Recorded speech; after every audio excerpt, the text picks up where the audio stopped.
This PSA was brought to you by the Peter G Show. You may have second thoughts after this show. Don't drink the faucet. We're really talented. We should get Oscars. Just pick out a car, for Christ's sake. No, hi, my name is Peter. Yeah, I want. Here's good. Yeah. Madam Perry. I need to get back in the genie bottle. Louis from Pennsylvania, you're on. He likes it.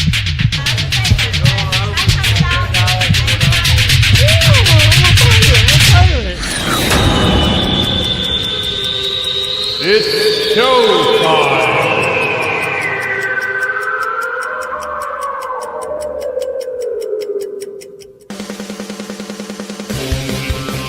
Peter G Show, Peter G Show. Divorced dad, single dad. Divorced dad, single dad. Peter G Show. Holy moly, down to the wire. Once again, another one of those when you think you got plenty of time days, and all of a sudden you're kicking back going, no, I got plenty of time, and then it's looked at the wrong clock. But I digress. How the hell is everybody? It's another beautiful day in the neighborhood. Wednesday, right here with Life of Peter G, the Peter G Show. Every Wednesday like clockwork, 6 p.m. Pacific, 8 p.m. Central, and 9 p.m. on the East Coast, depending which way you're facing. Right here, God willing, and we are here. And we got a great show for you tonight. Miss Amy Olmedo is going to be on the show, author. She's got a book, White Heron. I'd like to call it kind of a, I don't know how to call it. I don't want to call it a biography, but I mean, it's a story, and it's her story basically. And but then again, I think a lot of times it's everybody's story because it's all about things going wrong. What do? Do you just lay down and give up, or do you find ways, however directions, paths, and fight the fight to maintain your own? And she's got that story right here. And we're going to talk to her tonight. It's a pretty good sized book, but it's a good read. I mean, the print is adequately sized. I don't know if you can see that. You can't. Oh, there you go. The print is adequately sized. I say that because sometimes these old eyes have a hard time reading. But I had a woman, she gave me a book, and the book was like in micro print. And it was, I had to go get the glasses and the magnifier. But this is good. This is a good read. Everything's proportioned really nicely. But again, it's all about the lesson. And we're sharing the lesson through her tonight for you. And we'll talk about that in just a few minutes, okay? Also, while I'm going and I'm on a roll, next week, I want to say this now before I forget, finally, right here, I'm going to have veteran rock journalist, Stephen Rosen on the show with this book that he's got of Eddie Van Halen called Tone Chasers. 26 years hanging out with Eddie Van Halen back in the early days. I mean, the beginning days and through into his fame with the greatest, guitar player.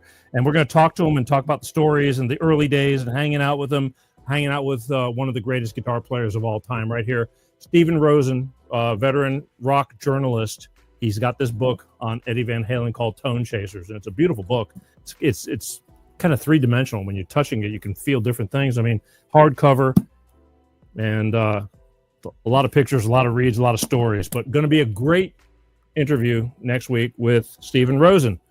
If you're a guitar fan, a music fan, Van Halen fan, you'll probably want to check this out. So finally, because he was supposed to be back on the show back in April when we had issues, I got him now. He's going to be here. Talk to him this evening. Next week, July 2nd, right here on this show. All right? Cool.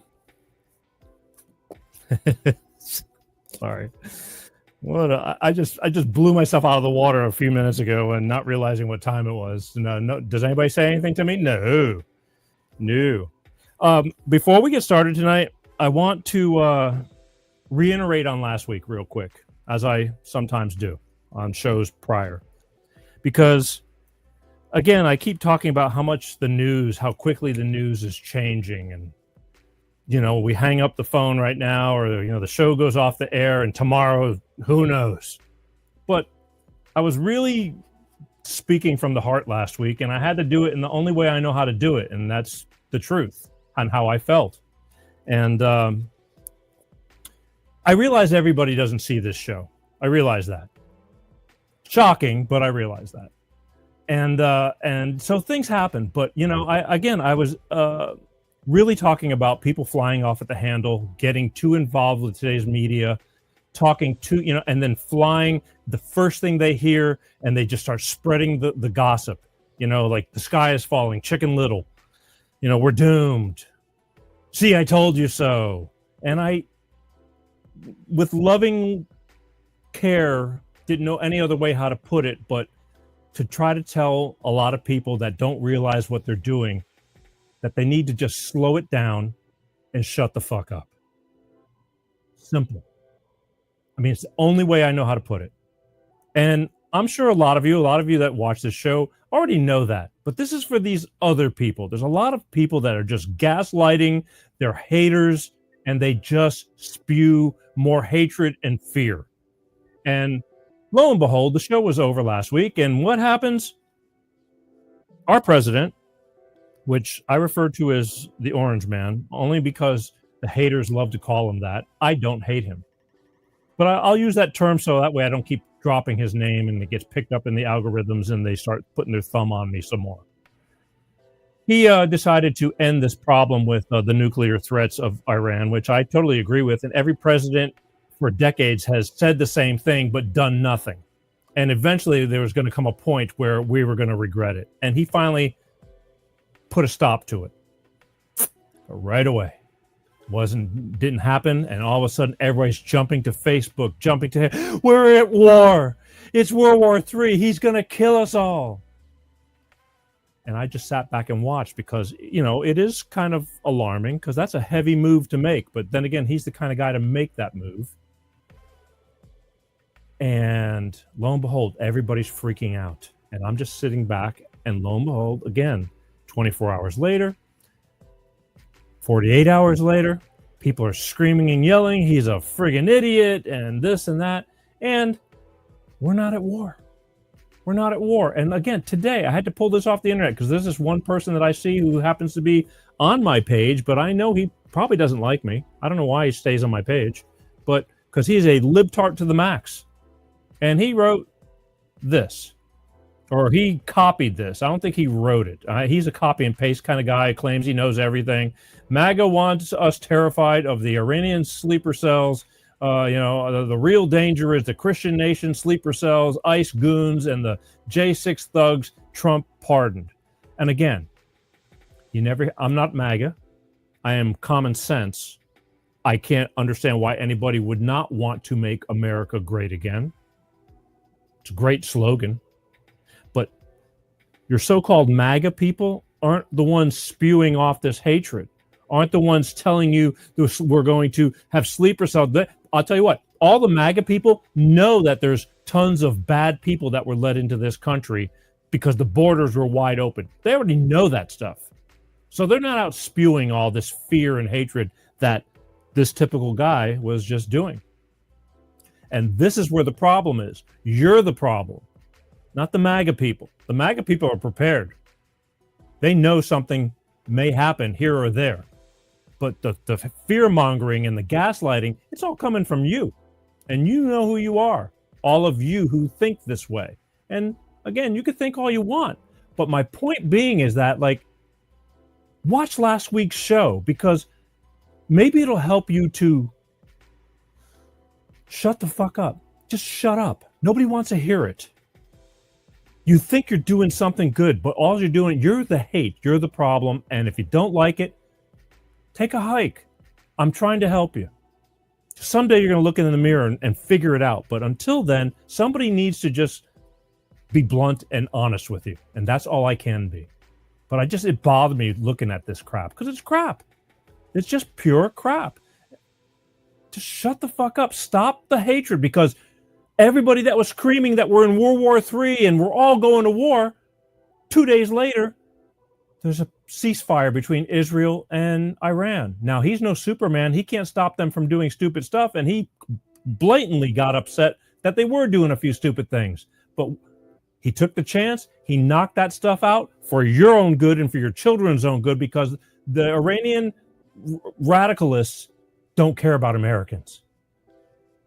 Plenty of great Iranian people, and this might be their opportunity for freedom. This might be the chance they're going to get to be normal again. But you guys are just raising hell, and I'm angry for you, you know, because you're the problem. So just shut the fuck up. I mean, look, Dave Chappelle, friggin' of all people, Dave Chappelle can tell you the same exact thing here. Have a problem with that? You know what you should do? You should sanction me. Sanction me with your army.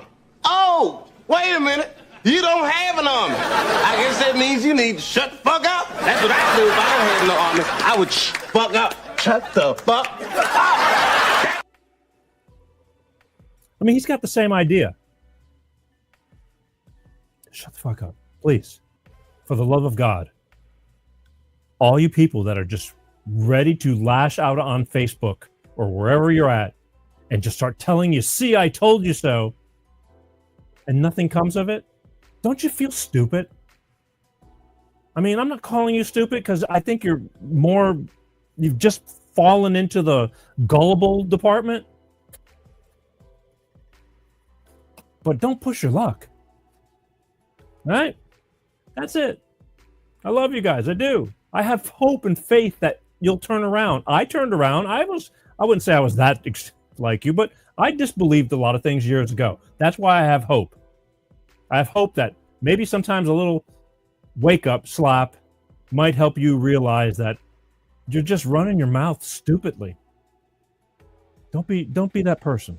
Just, you know, if whatever's happening is happening, and I promise you that no matter what I do or what you do is not going to change it, but you're not helping the situation. If you love this country, shut the fuck up. And that's it. All right? Good. Thanks, kids. This PSA was brought to you by the Peter G Show, right? All right, so here's what's going to happen. What are we doing? Good question, Peter. We are going to take a minute to hear from my good friends over at Clean Star Products with their money-saving fuel additive DX1 driver, and then we're going to get into Amy's book, and we're going to talk to Amy, and we're going to hear her story. You got it? All right, be right back. Hello, it's Tyrone Thompson here with Clean Star Products, and we're here with William. High-end car service. And we've just serviced his Cadillac Escalade 2024, and we're going to be giving it a go to see what kind of results he'll be getting in his fuel mileage and any performance differences, and be checking with him later. All right. Thank you, William, for participating in our environmental program. We're here with High-End Car Services, my friend William, who's been using DX1 for a small time now. What kind of results have you been getting? Up to 45.1 miles per gallon best results, and the engine has been quieter, and I can definitely feel the power in the engine. I have a diesel. Thank you so much. We're going to keep going with the program and check in with you later. We appreciate you.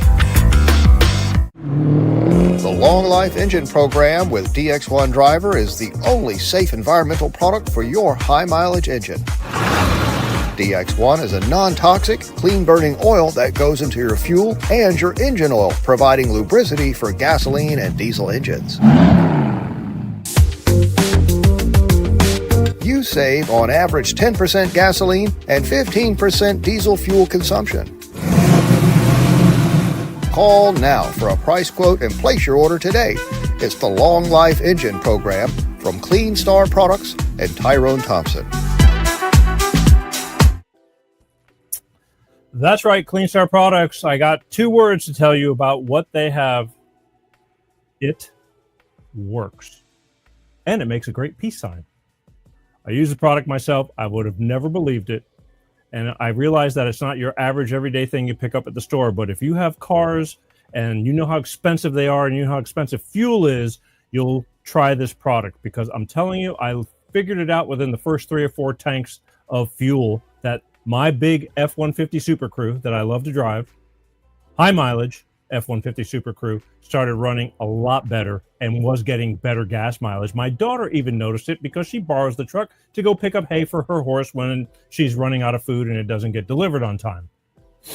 It works. But don't believe me. Here's what I want you to do. I want you to call them, just like he said. He'll answer all your questions. Right there's the number right on the screen.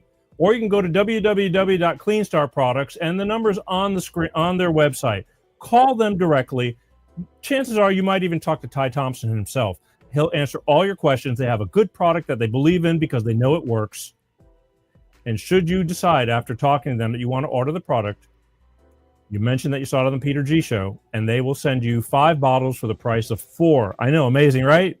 5 bottles for the price of 4. A deal's a deal. And that's the perfect starter kit, because what you'll do is, out of those 5 bottles, when you're ready for a clean oil change, time for you to change your oil, pour one of those bottles into your oil change. Lasts the whole oil change. For some cars, it's 5,000 miles. For some cars, it's 10,000 miles. Depends whether you drive Mercedes, Chevy, Ford, whatever. You know the intervals. Then you'll be left with 4 bottles left. When you go to fill up your tank, pop one of those bottles right into the gas tank, fill it up with fuel, drive it till it's empty, repeat. Wash, rinse, repeat. You'll notice the difference. It'll make a believer out of you. Take care of your engine. I mean, cars are expensive. Why do you, good food, good body.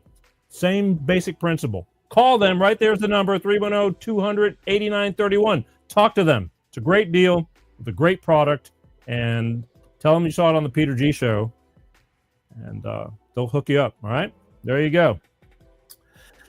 Okay. Hey, I forgot to also remind you guys, please subscribe.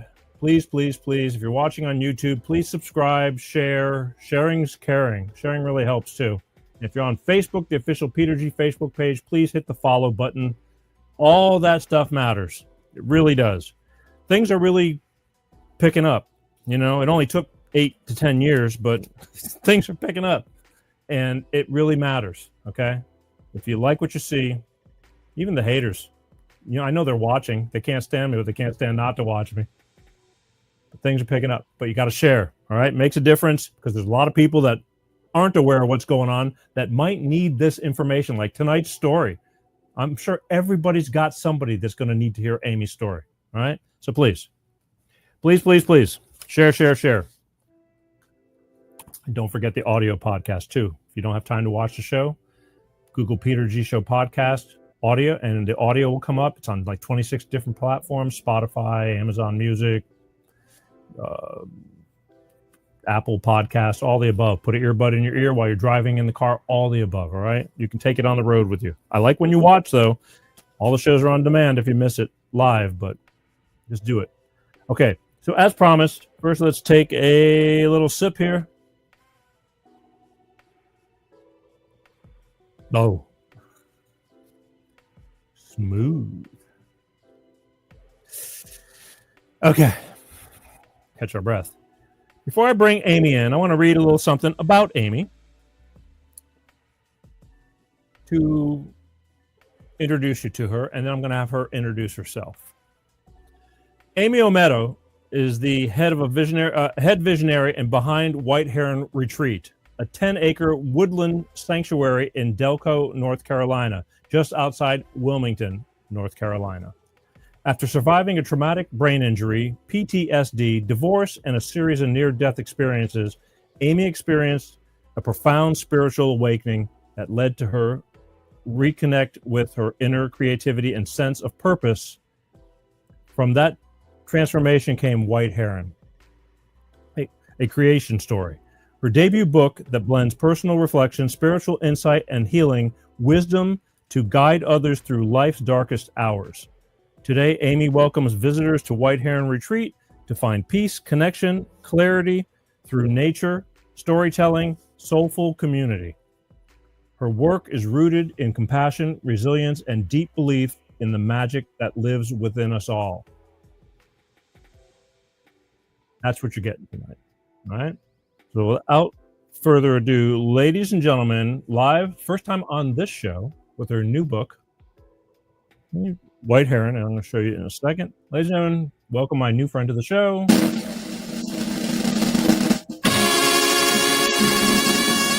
Miss Amy Olmedo. Hey. Hi. Thank you for that wonderful introduction. Thank you for not leaving the show before your time to go on the show. I was telling you earlier, yesterday, and things like that this is a deep book. You know, I thought that this was a deep book. I couldn't really explain. I mean, everybody's got a story, but you took it and you decided to tell your story. Why don't you just take a second, and even though I just kind of read your passage from the book, why don't you tell everybody a little bit about yourself in your own words on who you are, what you do, and what you're doing? Ooh, that's kind of hard in a few words.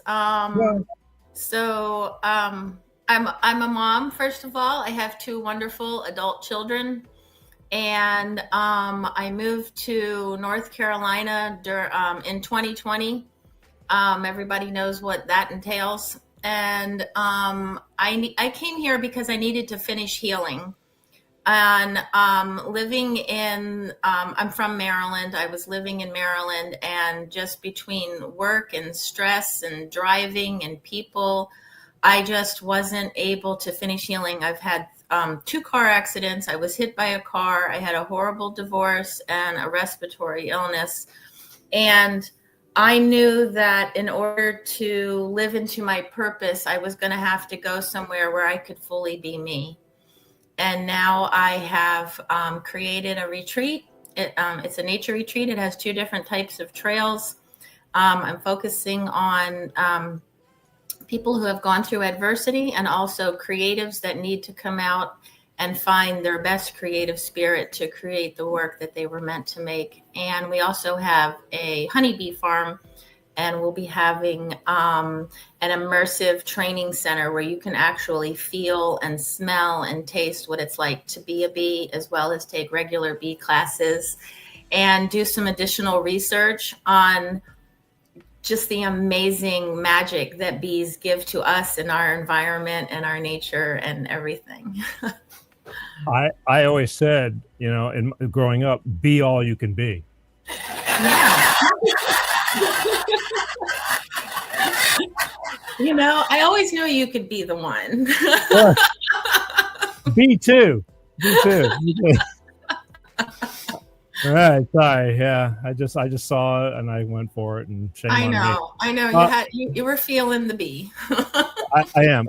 You know, because sometimes it's just, you know, we're so serious on the show because it's important to me that, you know, I love to laugh. Laughing to me is number 1 priority. But there's a lot of stuff going on in this world, and tragedy and life and people, just like what we're talking about today. And you know, I can't make jokes out of that, but if I see an honest little piece, you know, it's like, okay, yeah, I'm going to go for it. Here we go. Honestly, laughter replaces so much of the pain that we have. I mean, like, it's actually been researched, and I've always laughed. That's how I know when I've sort of or tried to heal from my adversities, when I can laugh about it. I can make a joke. You know, I had traumatic brain injury. And when I went for my follow-up visit a year or so later, and they were going to scan my brain again, and everybody said, "Oh, what'd they find?" I'm like, "Oh my God, they found nothing." You know, I know. Brilliant deduction. Yeah. Let me ask you something. How many years ago did this whole thing start? Ooh, you know, when you started, when all of a sudden things went awry, from what year, what point? Well, I will tell you, in the end of the summer 2007, I was sitting at the pool. I was watching my children play, all of my friends, their children, their husbands coming in, you know, the quote unquote perfect life. And all of a sudden I just heard this like buzzing in my ears, and everyone's like, "Ooh," you know, and I thought, "Oh my God, what am I doing here?" I was like, I got to get out of here. And I thought, well, I just don't even know how to get out of here. I had I had a great house. My children went to private schools. I had my own business. I seemingly had the quote unquote perfect life. And all I could think of is, if this is the perfect life, y'all can have it. I don't want it. I didn't sign up for this. And it was really life altering. And I was just sitting there by myself at the pool thinking, this isn't me. And I can't say that I was 100% miserable, because I really did a great job of putting on the smile and putting on the perfect face and the perfect family. And everybody was, so about 6 months later, when everybody found out I was getting a divorce, they were like, no, you can't have a divorce. We base our marriages off of you. Like, you're the happiest married person I know. And I was thinking, no, I'm actually the best faker, because I wasn't happy. I was so sad, and I didn't recognize that person in the mirror anymore. What did you want? Well, I can't ever say I've ever quite been normal. I'm not really sure what normal is. I don't know how to define normal. I mean, does anybody know how to define normal? Yeah. No, probably not. But I've always just been my own person. I've done my own thing. And I found myself with all these external social pressures. This is where you need to live. This is what you need to look like. This is the car you need to drive. This is where your children need to go to school. Says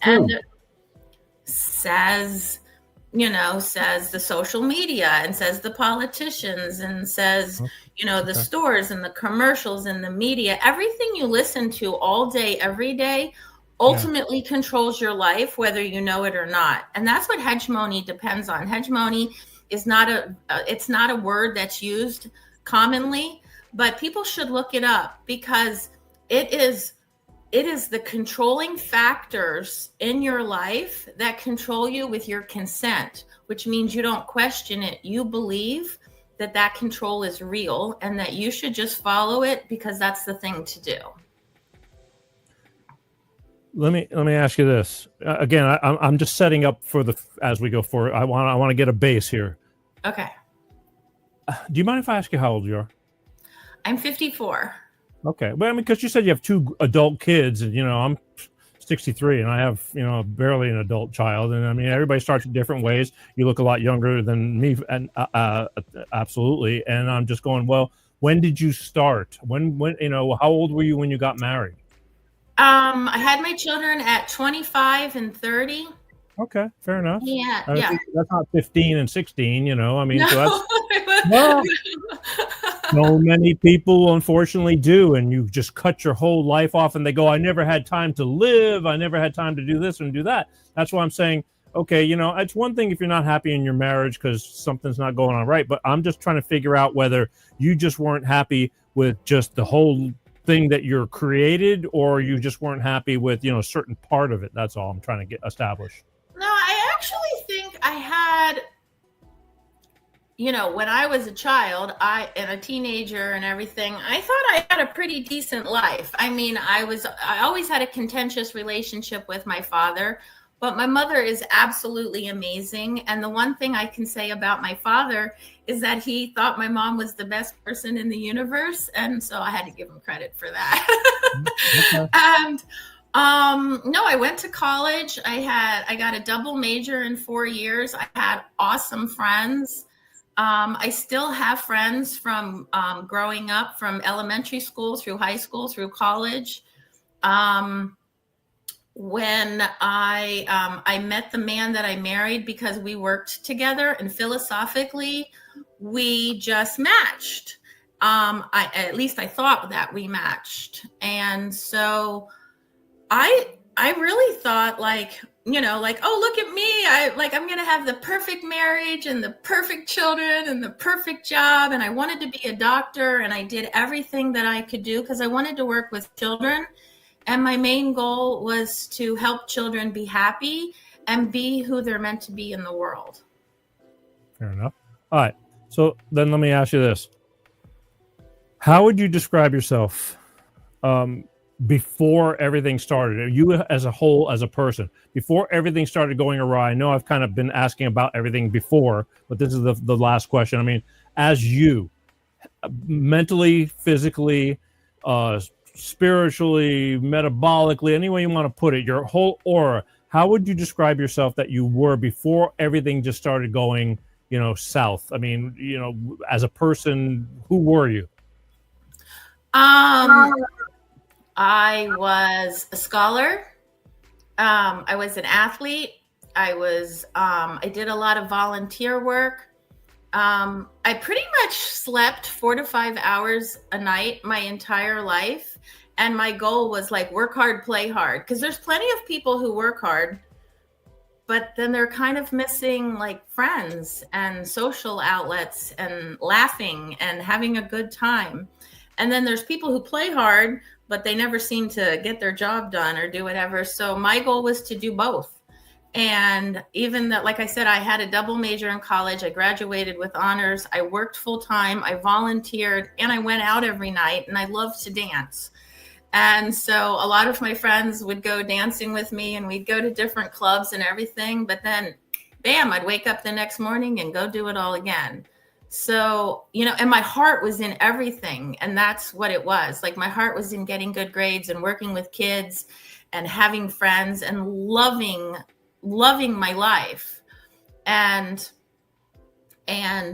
the sports part, like, even though I played sports, like I was the captain of all the basketball teams and I hiked all the time, 20, 30 miles a week. Like, I could still like chill out and sit down and like, hey, like, let's cook some good food and have some good drinks and laugh and talk about life. Okay. 2 more questions and then we'll start the story, or I'll let you start telling me your story. And I'm kind of jumping the gun here, but it all comes together. When you were at your worst, when you realized you were at your worst, who were you then?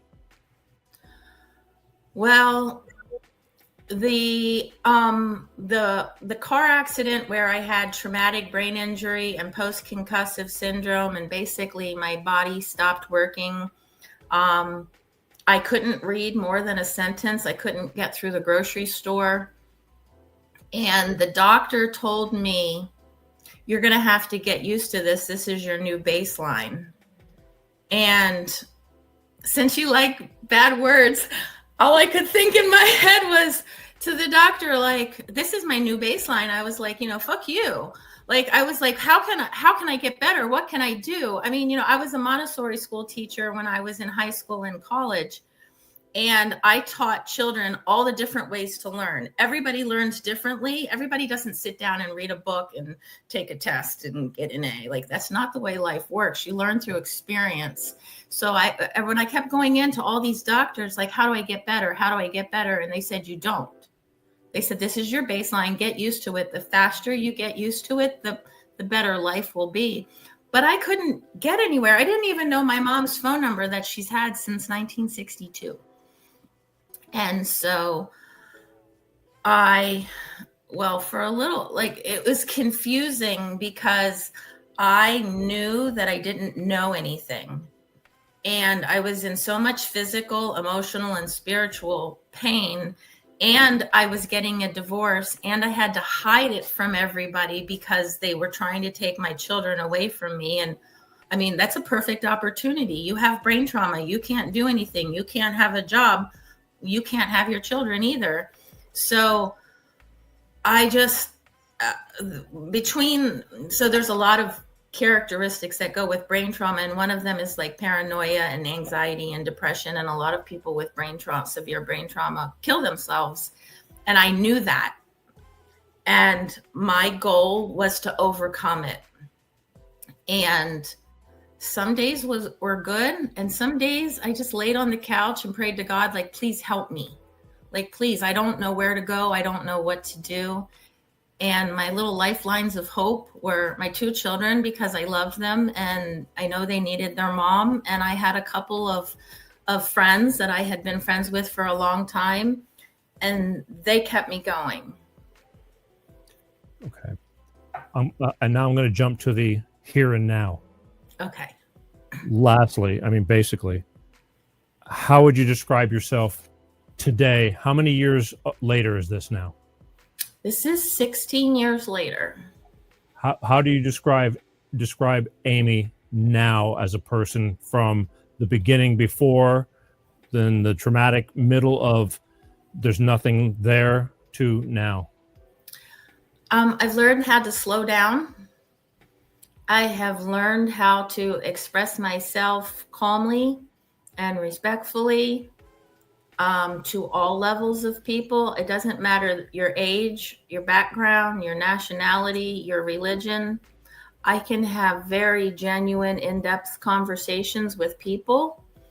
And I have learned to let my gifts be apparent. I used to let a lot of my spiritual gifts, I used to hide them because people label you as like weird, or that's just freaky, or you're like, oh, why are you doing that kind of thing? And so now I'm comfortable with it.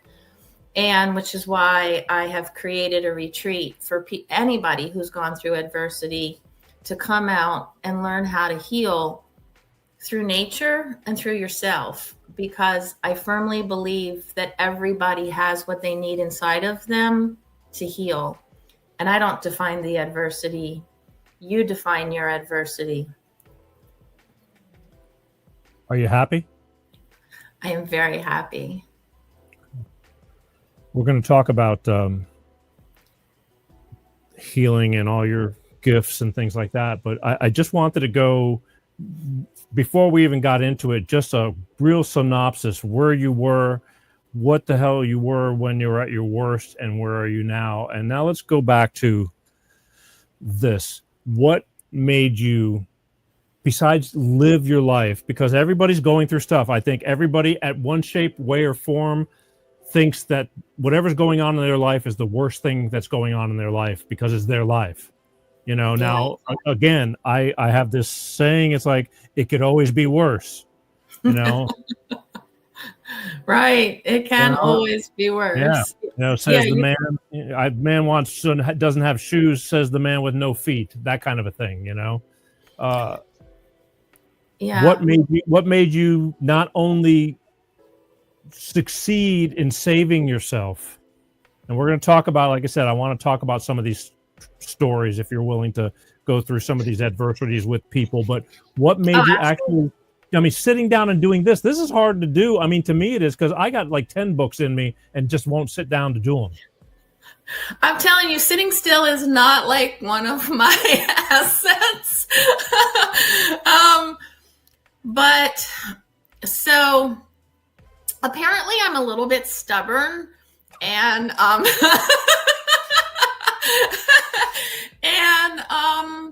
God kind of has to hit me over the head to make me do things. And so the first car accident very much solidified my divorce, which was devastating to me because I thought I was going to be married forever.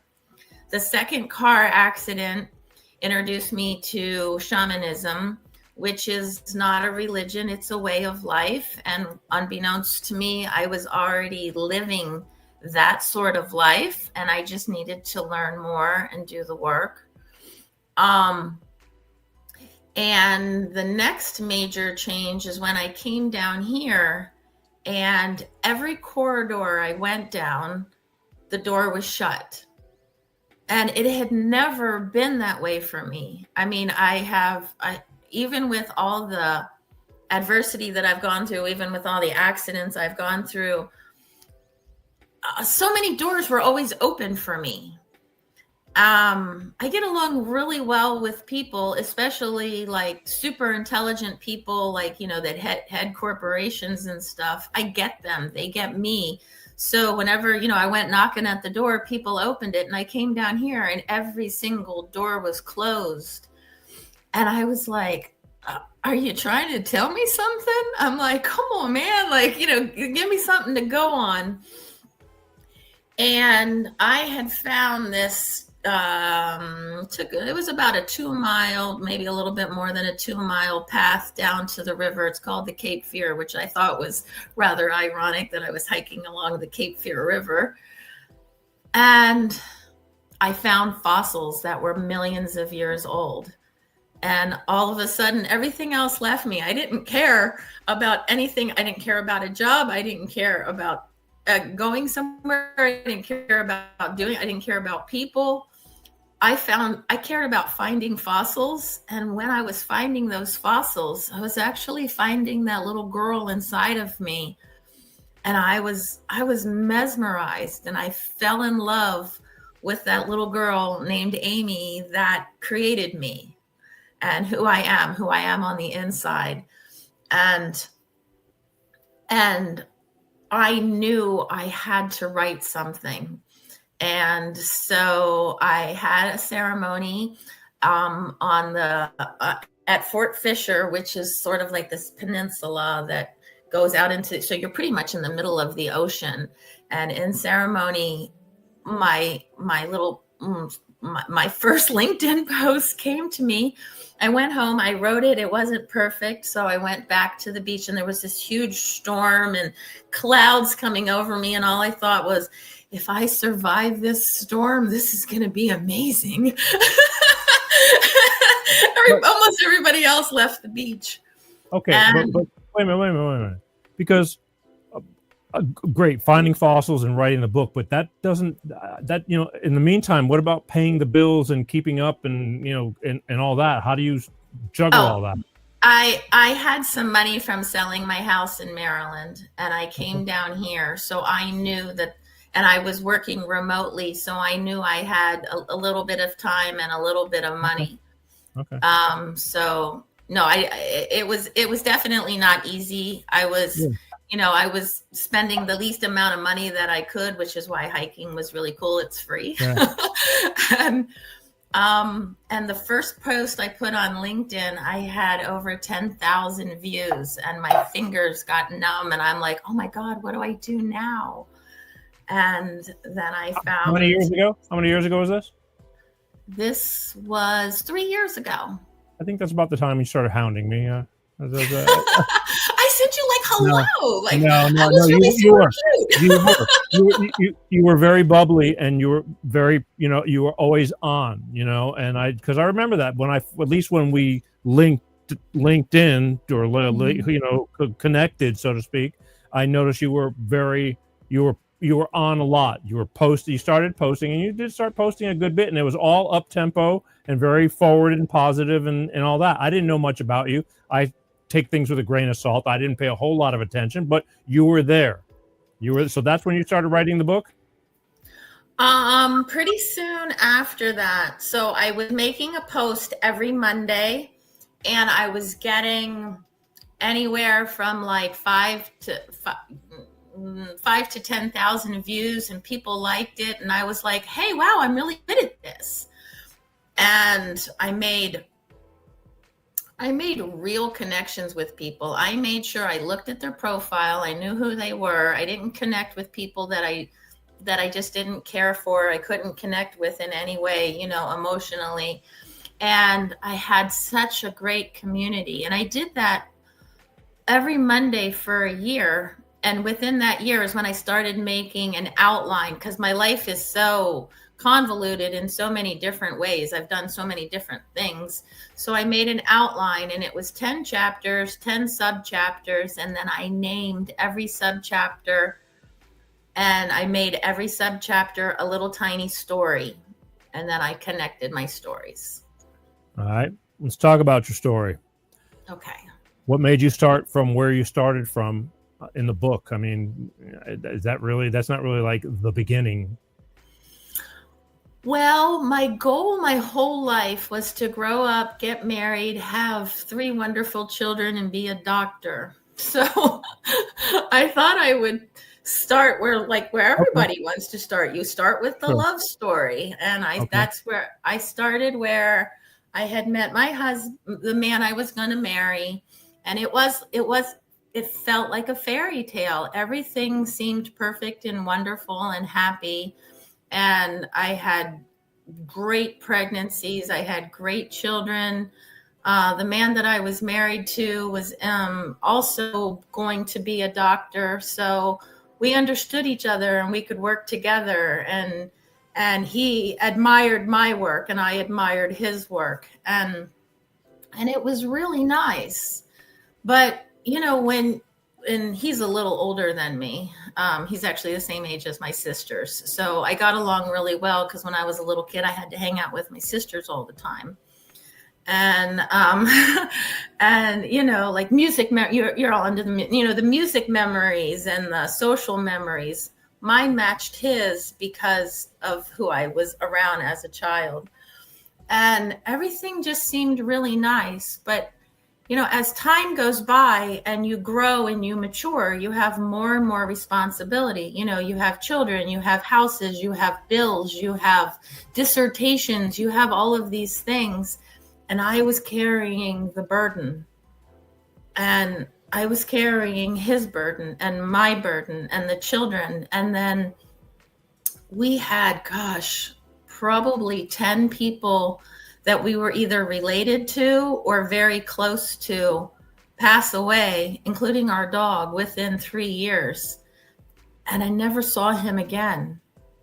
I mean, I went from being in love and thinking I had the most amazing husband in the world to living with a complete stranger.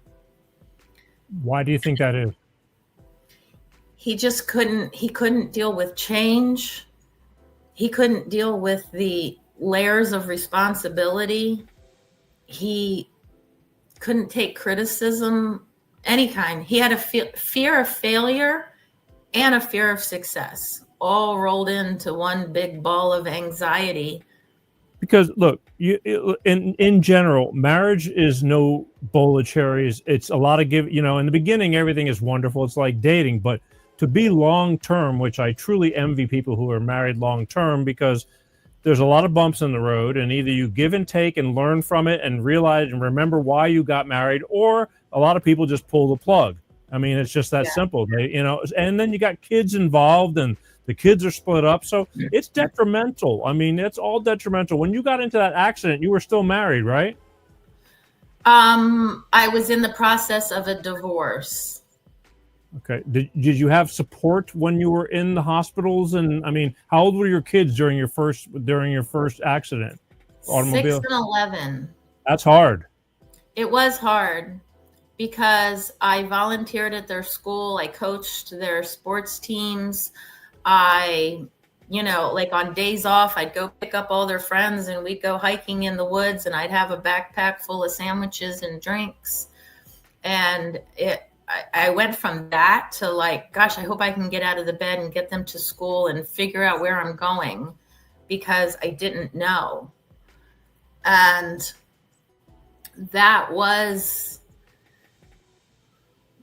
car accident was the day I stopped loving my husband. How do you attribute? How do you put that in correlation? Well, because during the process of our divorce, I thought that we could remain friends. I thought we could live near each other. When he had emotional problems, I was there by his side because I didn't hate him. We just didn't match. We're not the same. We're not the same. And when I got into that car accident, he wasn't there.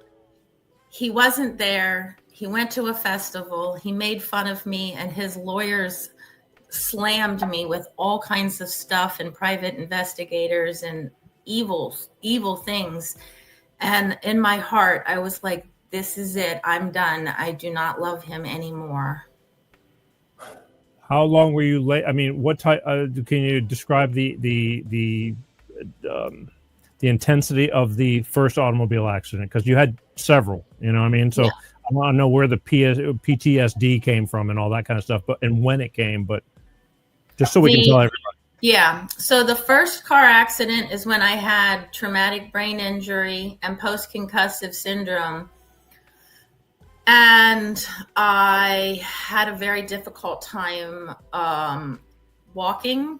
Couldn't walk straight. I fell down steps. I fell off curbs. I had no memory. I had to teach myself how to read again. So I started with one sentence, and then I would repeat it 3 times, and then I'd move up to 3 sentences and repeat it 3 times, and then a paragraph, and then a page. And I was so excited when I got through my first book because it took a really long time. And I found this trail that they blocked off on weekends that had a yellow line down the road. And I would go to that yellow line and I would close my eyes and try to walk straight, because I always walked way far to the left.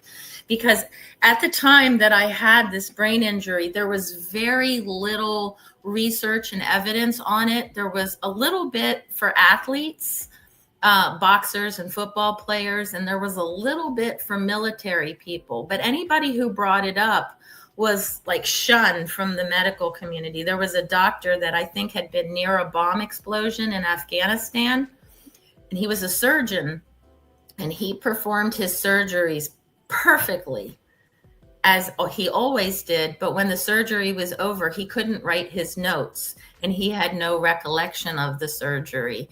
And he was terrified to tell anybody because he was going to lose his job. And he wasn't even near the bomb. Like, it was the sound waves of the bomb that jarred his head.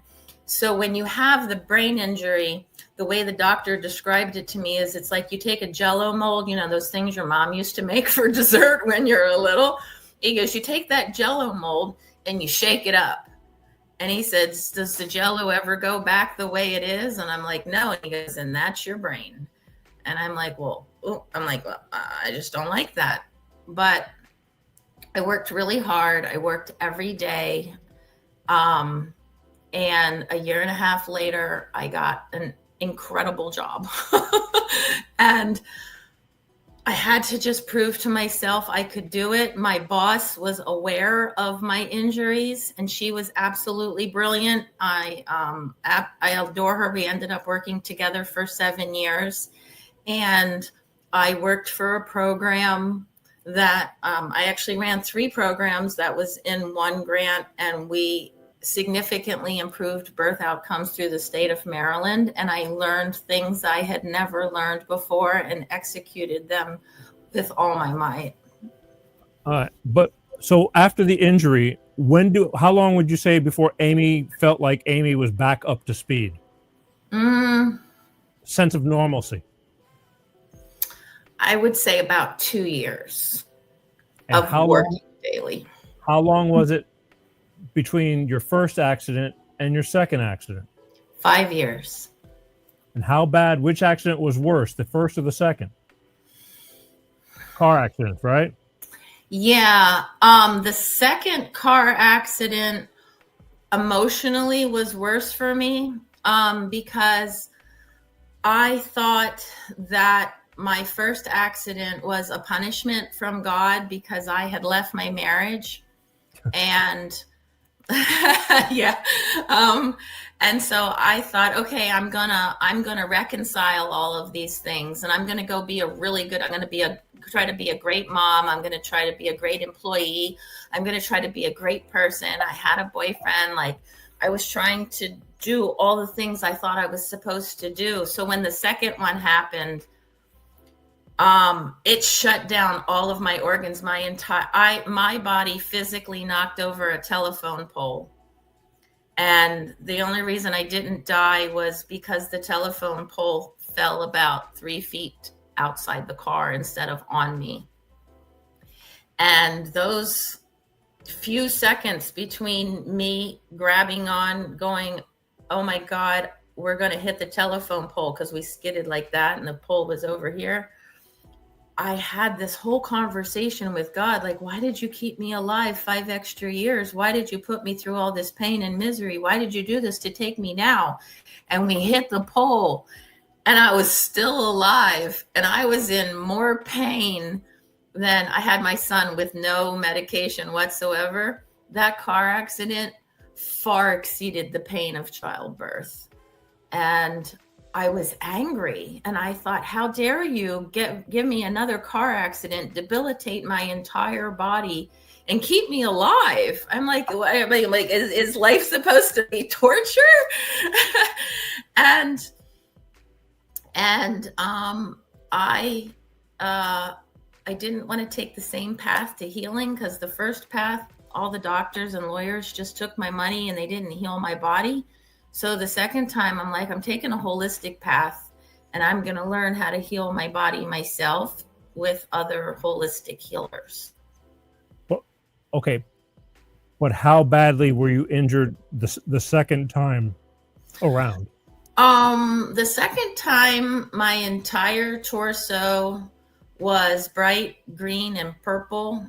All of my organs were out of place. I had fractured neck, a fractured spine, broken ribs. From the outside, you couldn't tell. But my arm shook for about 6 months. I couldn't stop my arm from shaking, and I couldn't move my fingers on this hand. Like this hand did this, and this hand did this weird thing like that. So to an onlooker, I still kind of looked normal. But a hiccup, a sneeze, anything was excruciating pain. Right. All right. This to me, and I'm going a little bit backwards again, because, when I started this show, I don't know if you're familiar or not, it all was started from my divorce, because when you have young children, they get caught up in the middle and their heads get twisted from the he said, she said, or the separation, splitting them in half and all this kind of stuff. Through all this diversity and all these things that have gone on, because now by the time your second accident happens, your kids are like young teenagers now, I would imagine.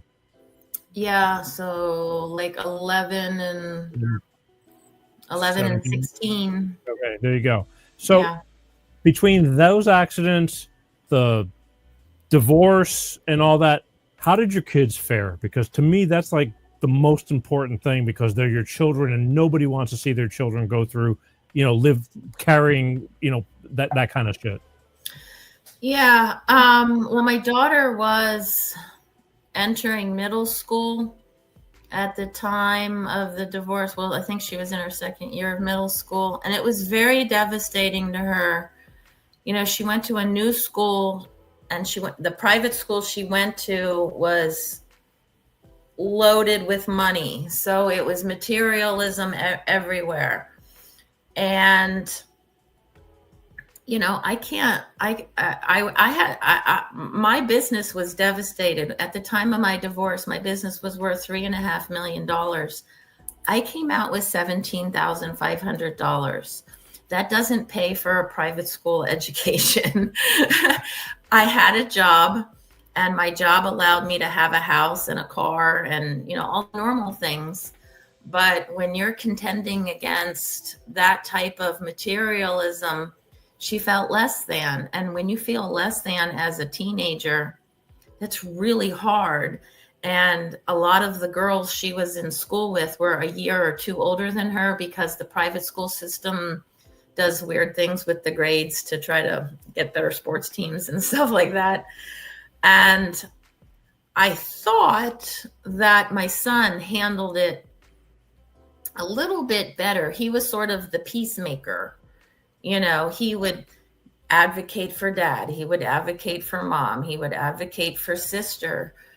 But now that he's grown and out on his own, I think he's having a little bit more difficulty dealing with it, whereas my daughter had most of the difficulty in her teenage years. You guys ever talk about it, or you just kind of just let it?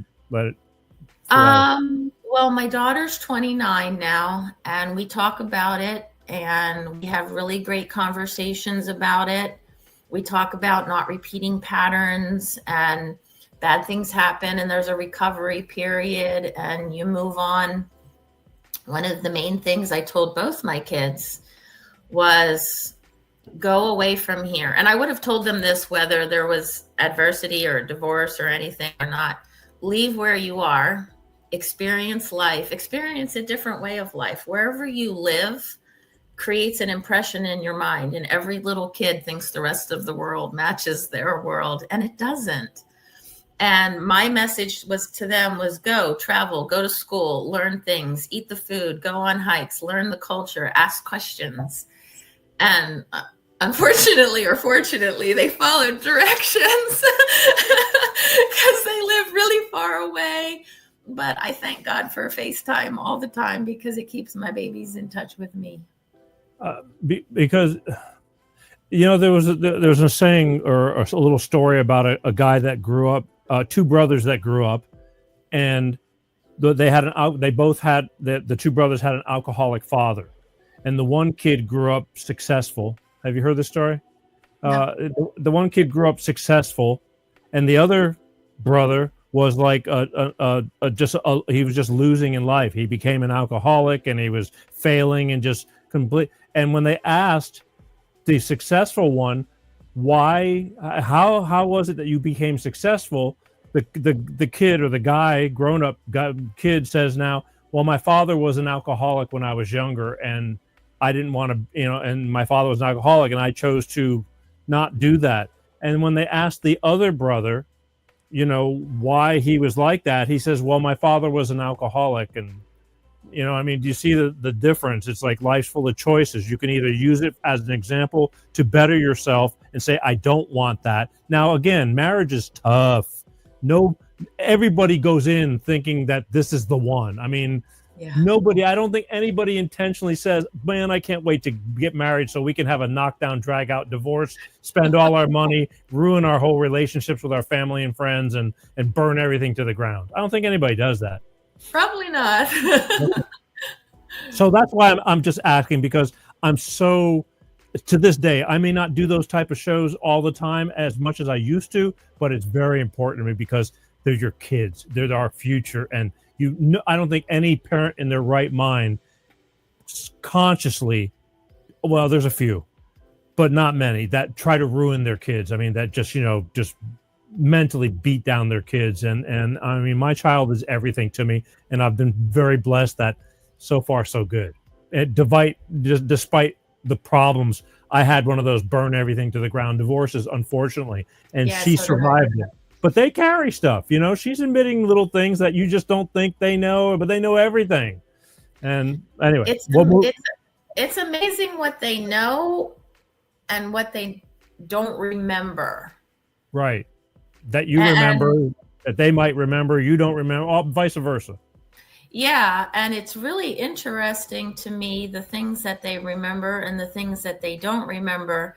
And I catch myself going back like, okay, where was I? What was I doing? How did I interpret the situation? I'm not really sure. I was married for 15 years, and I would say the first half I thought was great. And the second half was just a continuous decline. And when I was going to leave, I had made my plans to leave. I took each one of my children for a hike by themselves. So I'm talking to a 6-year-old, and I said, hey, guess what? Mommy and Daddy are going to have 2 happy houses instead of 1 sad house. And that's pretty much the way I explained it. And my 6-year-old said, oh, good. And I was like, I'm thinking good. Like, oh, I'm like, okay, honey, like, what does that mean? And he said, well, good, because then Daddy won't be mean to you every day and you won't cry every night. And it broke my heart because I didn't know that they knew I cried in my bed at nighttime. They thought I went to bed to read. And then when I took my daughter out, I gave her the same spiel, 2 happy houses instead of 1 sad house. And she said, well, good. And I said, what does that mean? And she said, Mommy, I know when you go to bed and you say you're reading, I know you're really crying in there. And she said, but what you don't know is that I'm in my room and I'm crying too. Yeah. See, again, they get all caught up in it. They're like sponges, and they pick up on everything. And, and it's not, and regardless, does your ex communicate with the kids? I believe so. I don't really know. Okay. They have learned to keep us separated. they don't really tell us. I mean, I guess the major things they might say something, but not really. Believe me, I understand, and I envy those even that are divorced that are still friends. There's a lot of relationships that they're still friends, and they don't, they're not married anymore, but they can at least cordially talk to each other, even though the kids are grown. I mean, they can still, there was a time when you would die for each other, and then you want to kill each other. I mean, it just sucks. Yeah, it all ends in the same way. Yeah, I actually have several friends that have,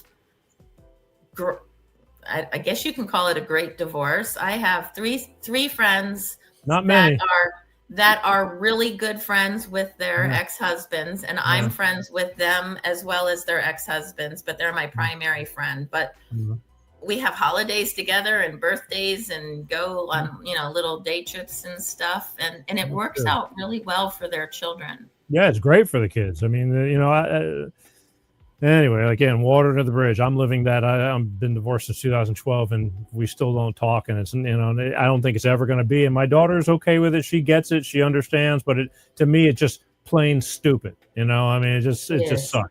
What happens when your child gets married? To get at least a picture with their parents or something. And I don't know. Maybe it bothers me more than it bothers her nowadays. But it just bothers me because it's so senseless. But I want to move forward because now time is flying. Let's get to, you've gone through all this hell. Is there anything more in the tragedy department at your lowest of lows that you want to, express to everybody before you finally figured out how to pick yourself up? No, really, it was just dealing with it every day and learning how the major thing is don't take all those crazy medications that they want to give you, because for pain and anxiety or depression or brain trauma or the respiratory illness that I have, every single medication that I took made me feel worse. There are natural remedies, plant medicine, and those are the kind of things that will help you heal. They'll help you find the origin of your trauma and your pain and your suffering and all those other crappy. There might be some good medications out there. There might be some. I guess there are a couple. They will make you worse. And so you can take them in the beginning to give you a little jump start, but take it for a very limited amount of time and get yourself off of them and get yourself healthy the right way. Yeah, but Amy, look, we've grown up in society to trust our doctors, and I think our doctors have become more pharmacists than doctors. They don't really have the time to do the work. They did the pharmaceutical rep comes in. He goes, "Hey, we got this new product. You give it to them for doing this, this, and this," and they just kind of do because they said it works for this, this, and this. Here, try it. You like it, and nobody goes to the root anymore and tries to fix the problem. It's getting covered up. And again, back when everybody was getting the jabs, whether you believe in the jab or not, I got a very close friend that I love to death. He believes. He goes, "Well, don't you trust your doctor?" I said, I'm not saying he's a liar, but I don't trust them anymore. I question everything because they're only hearing it from somebody else who told them it's okay. And so I don't believe it's okay. And they're waiting for the next booster, and I'm going, God bless you. I love you. But, I'm not going there. My choice. I worked for a major medical center for 15 years. And there are good doctors out there. There are excellent doctors out there.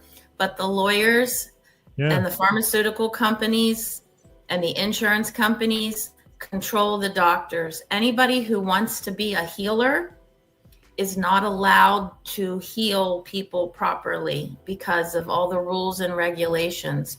The older doctors, they know what is the right thing, but they're not allowed to do it. And the younger doctors are being programmed by the money. That's sad. It's disgusting. My parents' physician, before my parents passed away, after they passed away, he retired, and he wasn't an old guy. And he opened up a brewery with his son because it's just such a pain in the ass to be a doctor. You know what I mean? Yeah.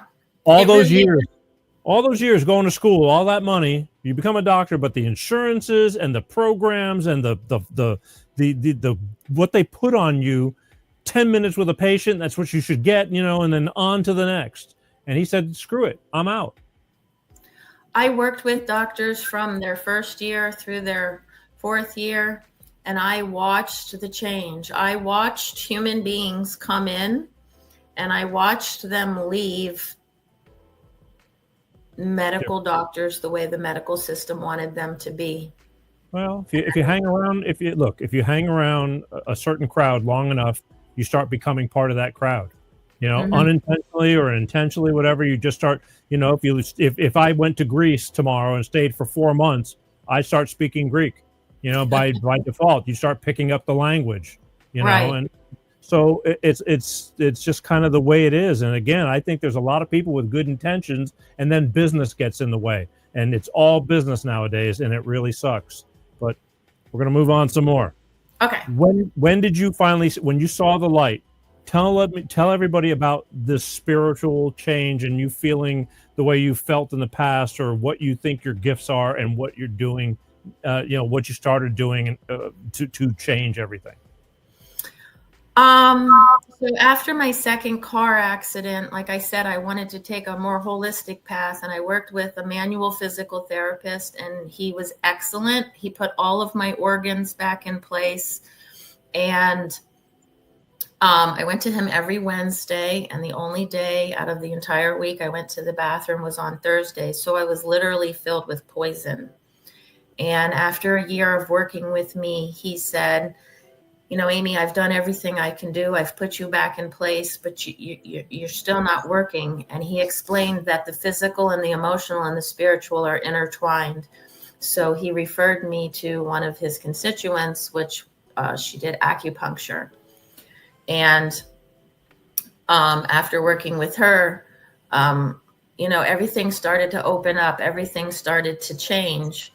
And I ended up going to Peru with her with 10 other people. And we worked with a shaman for 3 weeks. And unbeknownst to me, my old self was dying off and my new self was coming alive, but I didn't know it. And I came back and I was frustrated because I'm like, but I'm not healed. I still don't work. And 3 months later, he came up to Maryland instead of us going to Peru. And we had a ceremony. And in that ceremony, I meditated for quite some time. And I went back. I went through all of the people who had caused me fear and pain because I needed to get rid of my PTSD. It was freaking me out and my body didn't work.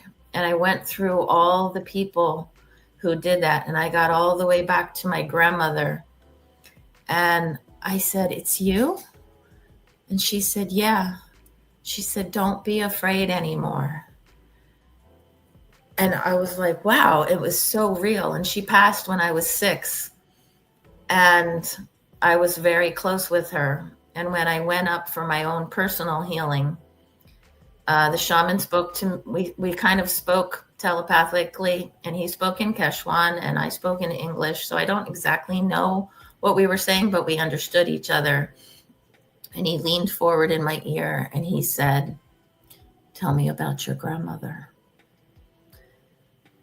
And I told him what he said. And then he put, at the time, I didn't know what it was, but now I know that he was just helping move energy in my body. And he put his hand on my stomach and he said, "Let go."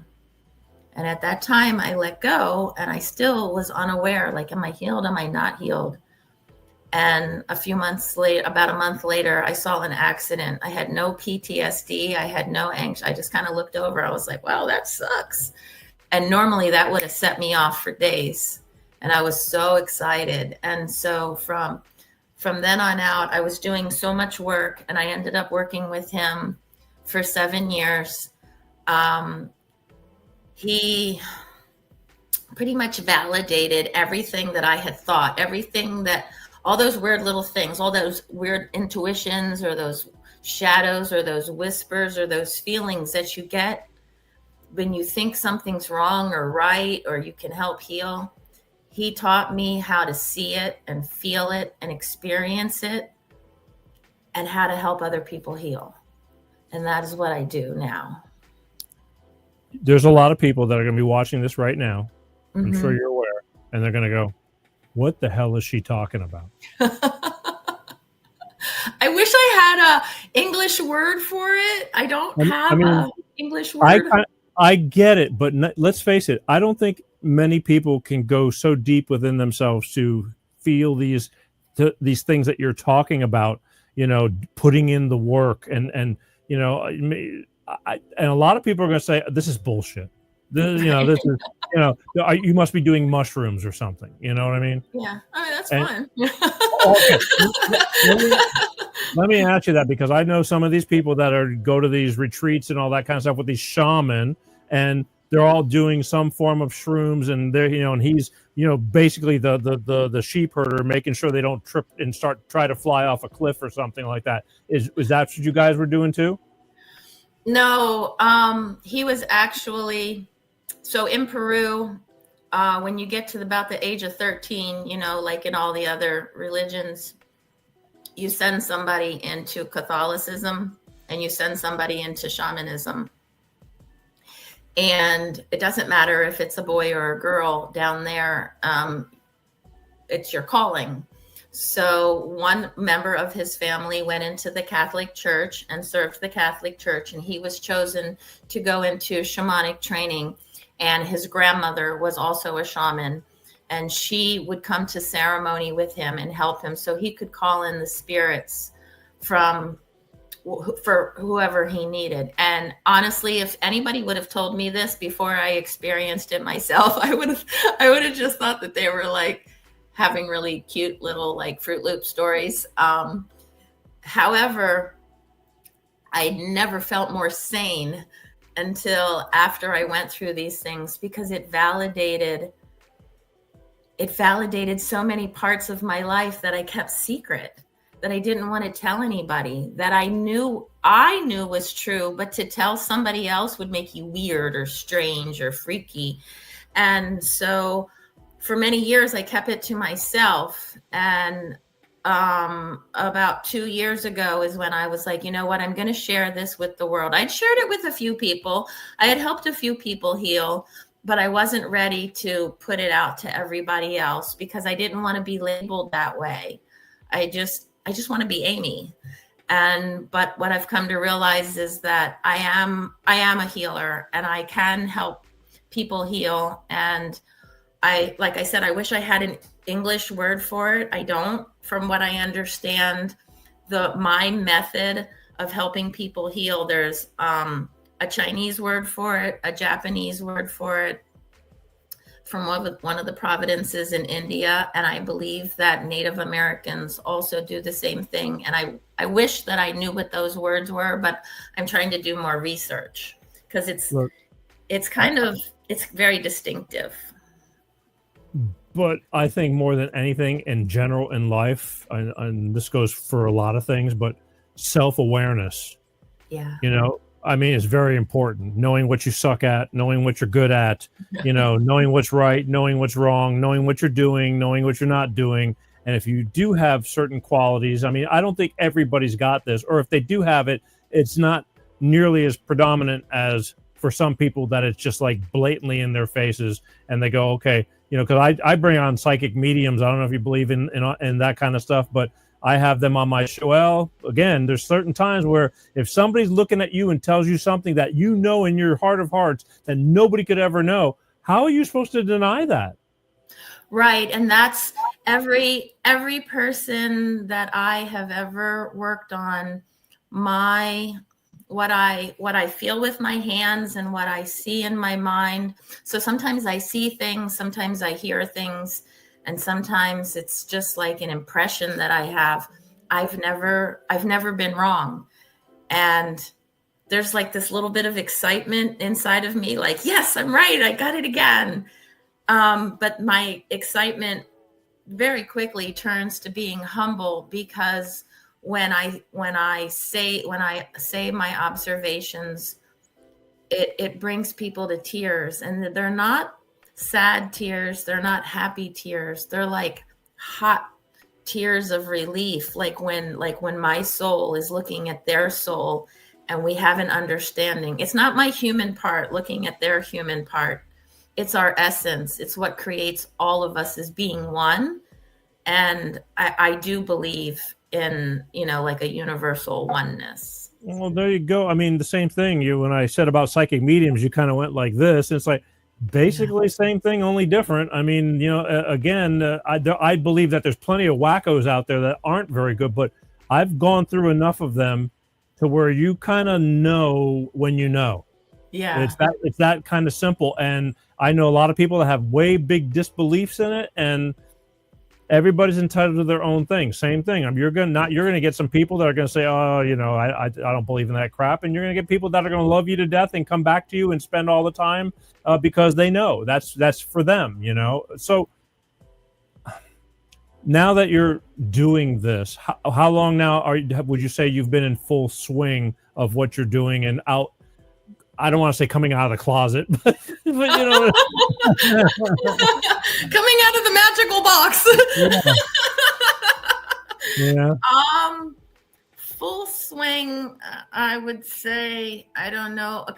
In the last 2 years, 2.5 years, I have purposefully not ignored what I'm called to do.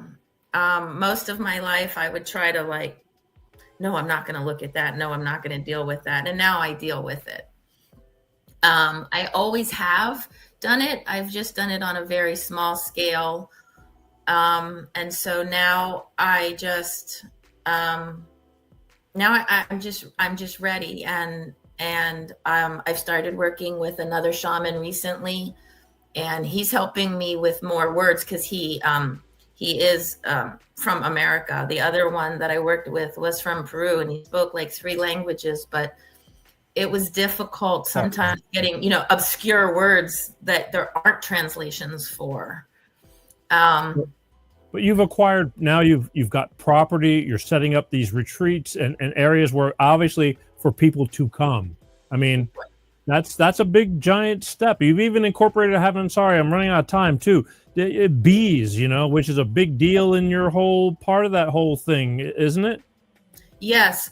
Plant medicine and bees are highly medicinal. We do not alter our honey in any way. And there's layers of flavor to this. And it has been proven through research, through how medicinal all these different products are. There's honey, there's bee pollen, there's propolis, there's bee venom, there's all these things. And the processed honey, the ones that are heated up and filtered the wrong way, that's not medicine. It might make you feel a little bit better, but it doesn't heal you. It sweetens your tea. Yeah, it sweetens your tea. And most of the stuff you buy at the grocery store is loaded up with corn syrup. But I mean, even your boyfriend, are your boyfriend, fiance? What I don't know. I didn't know what. Yeah, we're somewhere in there. He's he's like what do you call him, a bee master or something like that, or he's a master beekeeper. He's been doing it for 20 years, and he also, he's retired military. He was in the Army, and after he was in the Army, he taught at the local community college. And he started a tree company. So he has an immense amount of knowledge about trees and plants and bees and what pollinates and what doesn't pollinate and how you do all of these things. And he can pretty much grow anything. And so he's creating a lot of the stuff that I am going to use. And even where I am, I have identified over 100 native species on my farm. So I'm going to get a sanctuary designation, and I'm going to encourage what's already there to grow in its natural habitat so it can be as medicinal as possible. What people don't understand is that the longleaf pine ecosystem far surpassed the area and medicinal properties of the Amazon. So everybody knows how medicinal the Amazon is. But our longleaf pine ecosystem that we've destroyed 97% of it, far surpassed what they have down there. And so I'm hoping to regenerate a little bit of that and hopefully acquire a little bit more property that hasn't been destroyed yet, because the builders and the politicians and everything, they're destroying all of our farmland and all of our ecosystems. And, these things, they don't have anywhere to go. I mean, the reason that 50% of our bees died last year is because of what people are doing to the farmland and their own backyard. Yeah, there's a lot of ups and downs that are going on everywhere. But with this book, how do you sum it all up? I mean, how do we take it and go, okay, you've had a lot of ups and downs, a lot of people have, but you wrote about how you overcame them. You're talking about where you are now and what you're trying to do to not only better yourself, but help people be better. But I mean, where do we leave with this? I mean, where does it all, where does it go to from here? Well, so what I want to do is, when every person on earth goes through adversity, that's just part of life. Every religion believes in, suffering and overcoming the suffering. But I don't want to take people from their suffering up to like, here, you're being normal, you're being moderate, you're getting through life and everything's adequate. I want you to serve your purpose. And I don't know what your purpose is, but I'll help you find it. And I'll help you find the other people that are kind of like your advocates. I mean, our purpose isn't to go through life alone and have some amazing feat. You're supposed to be in a community of people, and the community that I'm in now, it's like stepping back in time. It's really amazing, because all of my neighbors come over. How are you doing? What are you doing? Can we help? And you just don't find those things nowadays. And that's what I want to create. A family. I want to create a community where everybody cares about the next person, because what you need to heal and serve your purpose isn't what I need, but we might be able to help each other get there. And that's, like you said in your tag thing on the social media, is you're not alone. Every horrible thing you want to keep a secret, you don't have to keep a secret. As soon as you speak your secret out into the world, there's going to be people that have been, I've been there, I've done that, I can help. It's life is busy, life is hard, and everybody's just, everybody's so preoccupied nowadays. It's not like the older days of, we used to get, big families on Sundays would gather. I mean, there was a matriarch, and everybody went to, those days are kind of gone. Everybody's off on their own. It does kind of suck, but I want to have Sunday gatherings once a month, and that's what I want to do. I want everybody to come out, bring a dish, share your feelings, share your family, introduce people to each other, bring a friend. And I want to create a really amazing group of people. And I've been doing that. I have them all right here in my phone.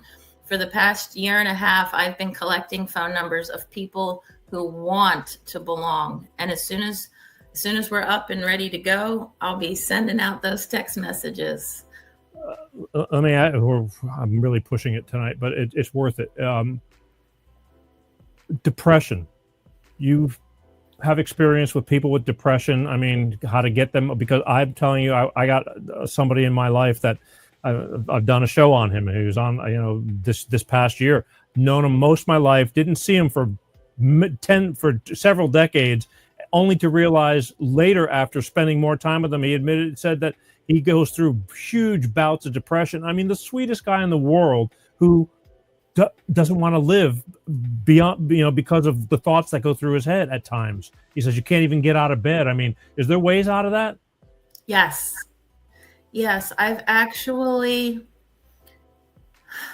just a few months ago, so for about 2 years, I've been having an extremely difficult time walking. And I couldn't figure out what was wrong. And I thought, how in the hell am I going to have a healing retreat when I can't even walk?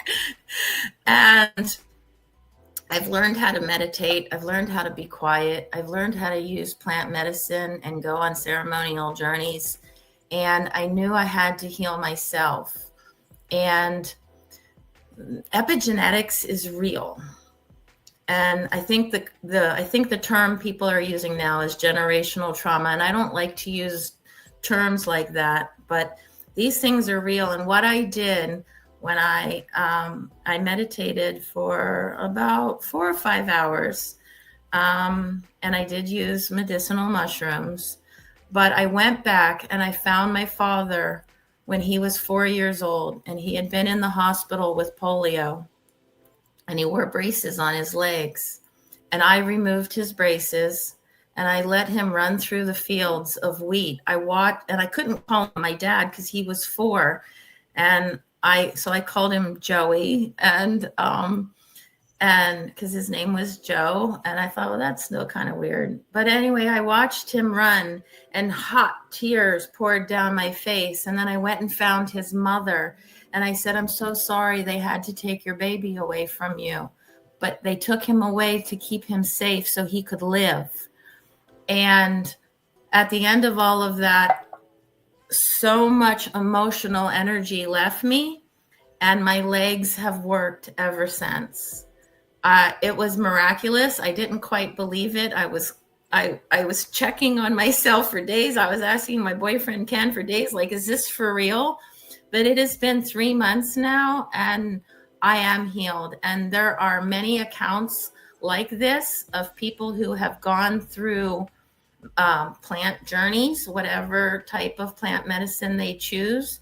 And I do know how to do this, and I have done it to other people, and I've watched it done to other people.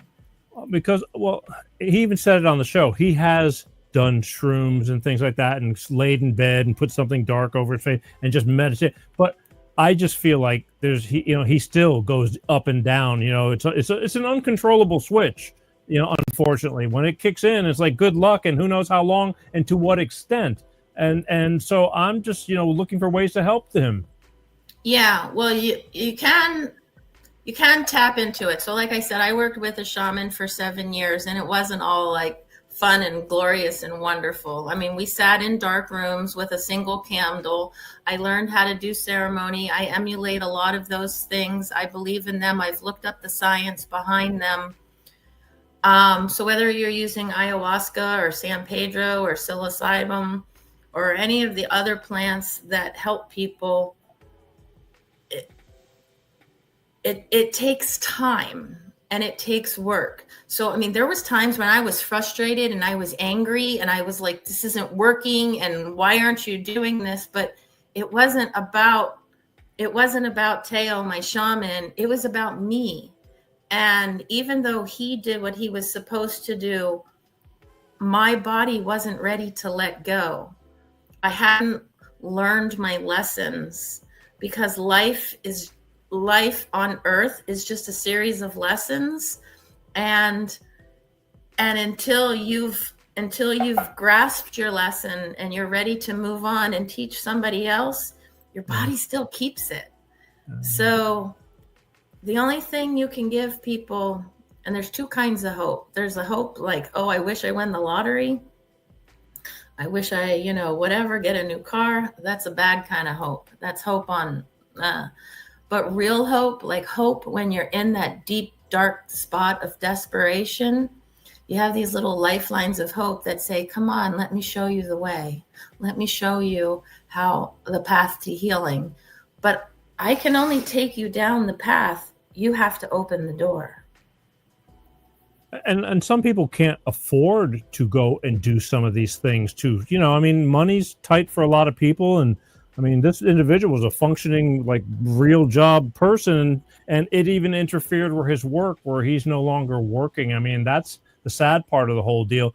Kent put this up earlier about mushrooms. We were talking about it, which I've known. Says shrooms have been proven to help veterans with PTSD, is even saving vets every day. Micro doses where they start. It's new proven research. I've heard about that kind of stuff, and that's why I kind of brought it up. Yeah, Paul Stamets is a forerunner in that. He has absolutely amazing research, and he has made it legal in many states to help veterans. And that is one of my goals, to help veterans overcome PTSD, because 22 of them commit suicide every single day. And Ken, my boyfriend, he was in the Army. Fortunately, he doesn't suffer from it, but he knows a lot of people who did. I'm sure. Sure. All right. Look, we are sadly running. I mean, way over. Not sadly. I don't care about that. But I'm running out of. I'm running out of time. Right. Let's tell everybody. I mean, we just told like your story out of context of the book, and I figured that's okay because if you really want to read the book, you'll read the book and get it the way you meant to have it said. I just have to do it in a non-journalistic kind of interview way on a human, you know what I mean? Right. I don't do anything by the book. Don't worry, neither do I. Yeah. Okay. Yeah, it's funny. I had a conversation with somebody else say we both agreed that we both weren't normal, and then comes you. I'm not. And then, I wanted to say though that one of my main goals is to make this accessible and affordable to everybody. I know there's people who charge $5,000 to come down, to whatever for a day. I don't want to do that. I want to help as many people as I can. I'm older. I'll be retired in a few years. My retreat is pretty much paid for at this time, and it's pretty much kind of the old-fashioned bartering way. You need help. I want to help you. Let's figure this out. You get around too. Yeah. You want to give time. You want to give money. You want to give supplies. You want to give love. My goal is to help as many people as possible.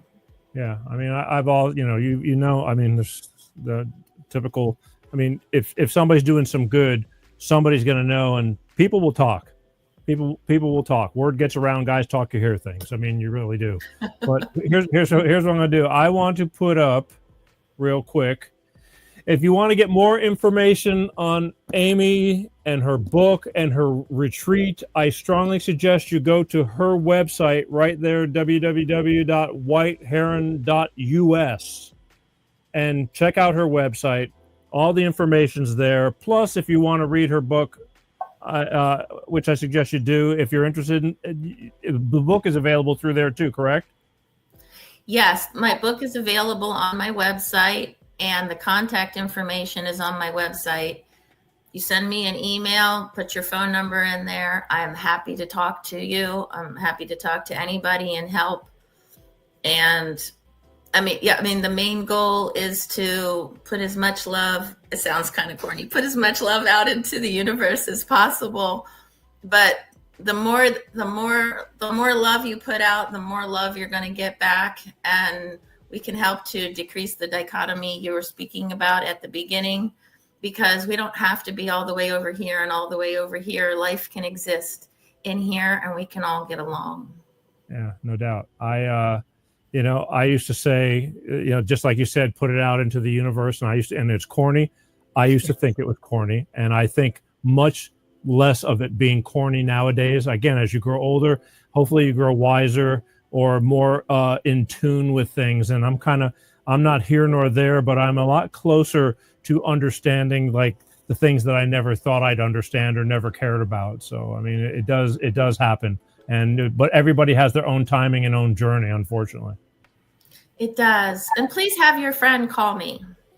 I'll talk to him because I need to check on him, because it all started with, it's just really weird. I didn't have a clue about his situation and I never saw it. I never saw that. And because it's a secret. Yeah. And he happened to call me and I didn't know it, but I got him through one of those episodes because I'm goofy and I know we were just talking old times and all the crap, and it just took his mind off of that stuff. And I had no idea what I was just talking to him because he's my friend, But you are his lifeline of hope, and that's an amazing thing to be. The problem is that since knowing this, I've told him, I don't care what time of day it is, at nighttime, middle of the night, if you're going through these episodes, you can call me, and it makes total sense. He says, when you're going through it, that phone feels like it's 1,000,000 pounds. It does. It does. You won't pick up the phone, and therefore bad things start to happen if you survive that night, or that day. We're not And meant to live in isolation. We're meant to live together. well, that's be the sad happy. part.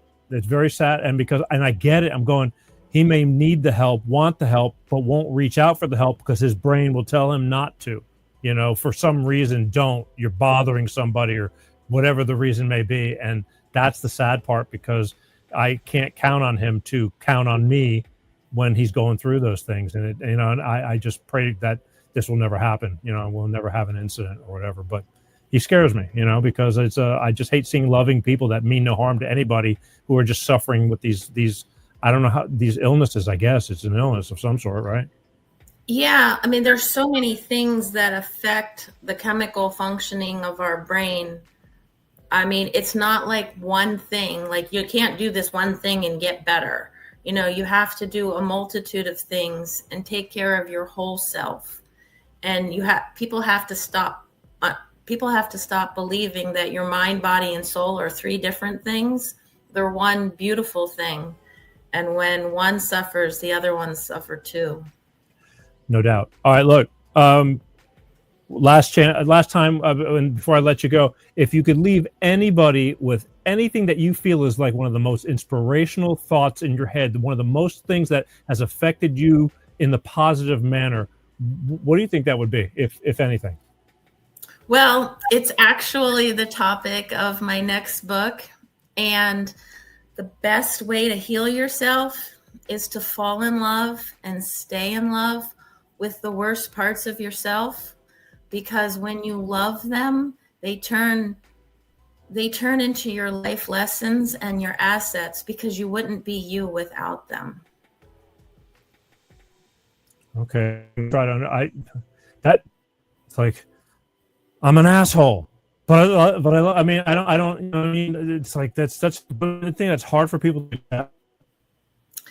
Well, so if you take the word asshole and you break it into different parts, like, you get your way, you go where you want to go in the world, you get shit done.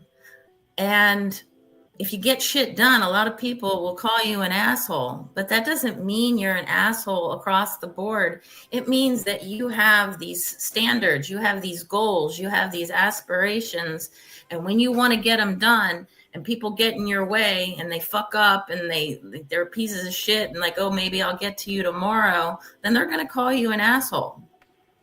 But you're not. If your show is about telling the truth, doing the right thing, moving forward, bringing people together. And if you have to say a few abrupt things to get there, that's on them. That's not on you.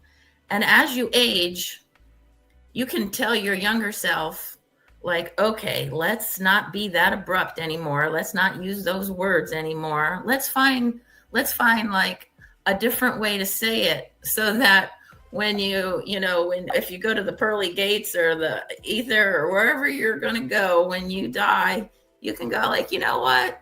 Maybe when I was younger, I might have been a little bit of an asshole, but when I was older, I was just a really cool, wise old man. I wasn't even, that's kind of weird that you said it. I go, there's plenty of people that think I wasn't even talking to myself. I guess it was more like, you get somebody that's like a non-person who thinks only of those, and then they're trying to figure out, trying to revert back to living the things that were probably the worst part of them. Do that. I have some bad parts of me, and I had to learn to love them. And when I started to love them is when everything started to open up and happen the right way. And I thought, oh, this is kind of crazy, but it's not like a one-time deal. You keep working on it and working on it and working on it.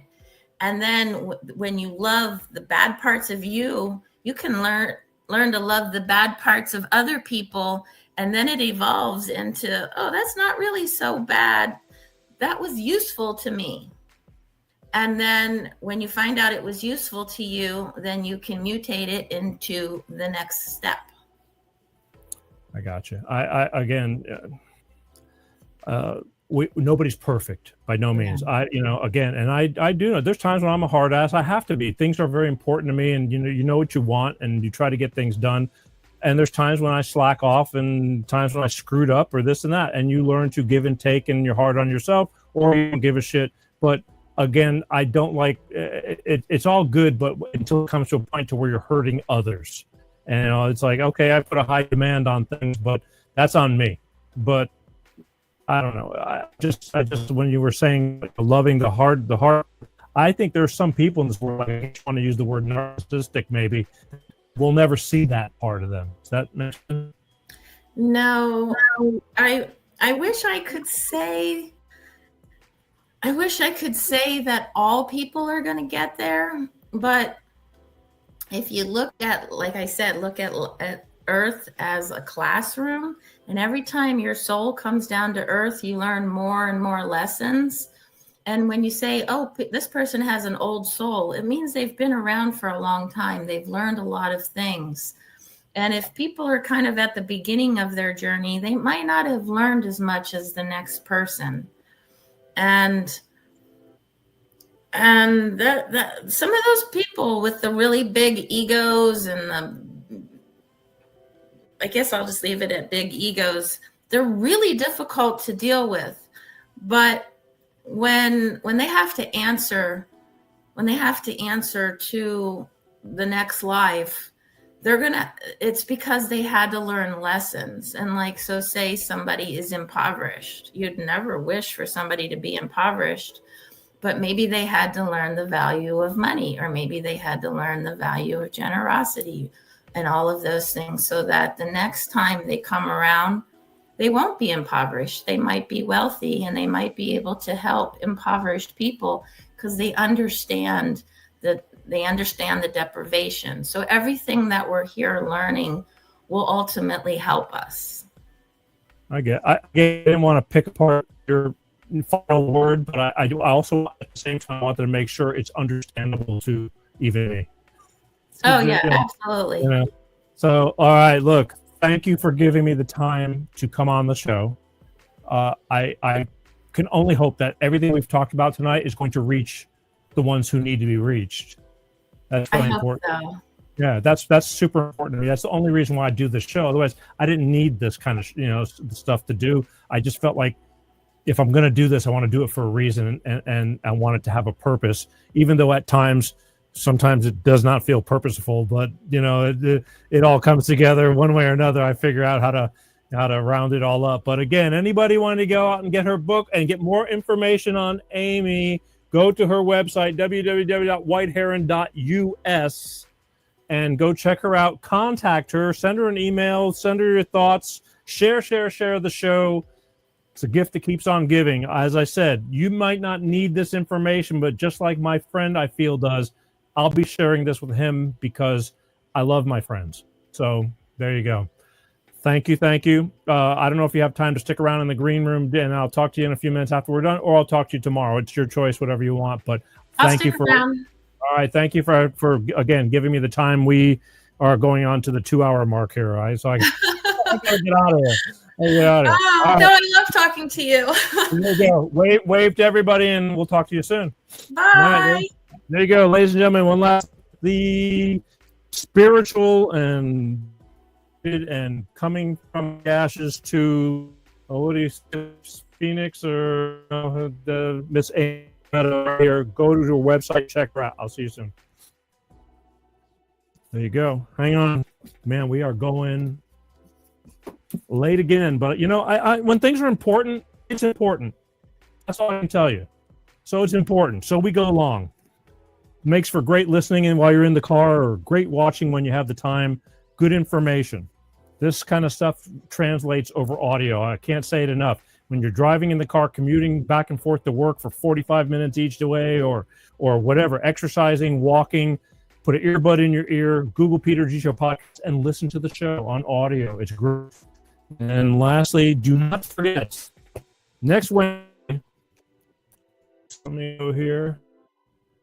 Go to our website, www.heron.us, and there's all kinds of retreat and the book information and everything. All right. Next Wednesday, July 6th, I want you to join me when I'm journal, rock journalist. Rosen's going to be on the show.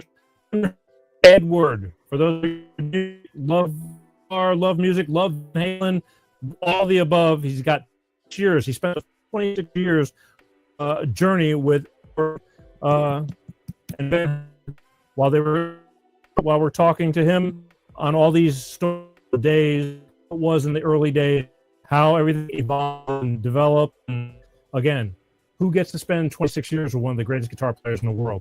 Period. And he's going to be on this show with his book, Tone Chasers. We get it from the center. And don't miss it. Join me next Wednesday. Right? You're not going to want that. Mark that on your calendar. I want to thank everybody for coming out and watching tonight's show live. Don't forget, it's always on demand. We are here every Wednesday, like clockwork.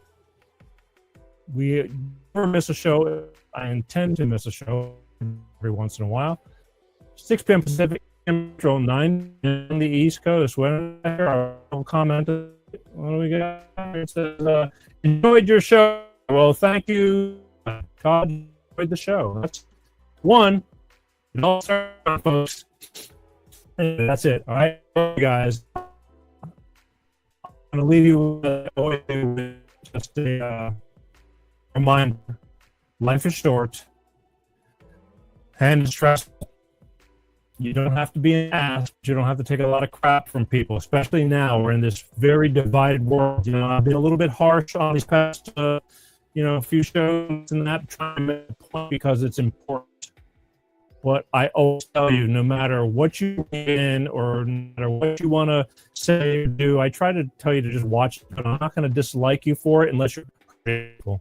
And I respect your opinion, but sometimes you just got to keep something. Just like you need to just sit back and let it. I mean, let the world move a little further before you open your mouth. But I'll always love you because we're all the same. But you know, if everybody was we're all the same but different. And that's it. All right. Here we go. One more time. I'm getting no. Oh wait. And Todd says, let's see. Let's start again. All these silent watchers. Paige says, very interesting show. Enjoyed it. Well, thank you, Paige. Wow. I guess there's nothing else on tonight, huh? Just kidding. There we go. And it was going away. I don't know where the audio is going. Okay, and so Todd said enjoyed the show, and Todd also enjoyed you too, Amy. So Amy, yes, people are enjoying what you had to bring today, and we definitely got to get out. All right, and that's it. Don't forget. See you next week to join me with Stephen Rosen, and we talk about the book Tone Chaser and the story. Oh, I still have a page up there, don't I? Comments. Oh, you're on comments. Get it together, Peter. Why is the audio going away? Don't know. Check out next week's show because he was supposed to be pro and I was chomping at the get to it, and then we had problems, and now I found him, and let's cross our fingers, nothing goes wrong, and we get that show on the books here because I think there's a little something for everybody. This week we do this, next week we do that. It's all about information and sharing. Sharing is caring. I love you guys. I really do. See you next week. As always, do love you guys, and peace out. Peter G. Show, Peter G. Show. Divorced dad, single dad, divorced dad, single dad. Peter G.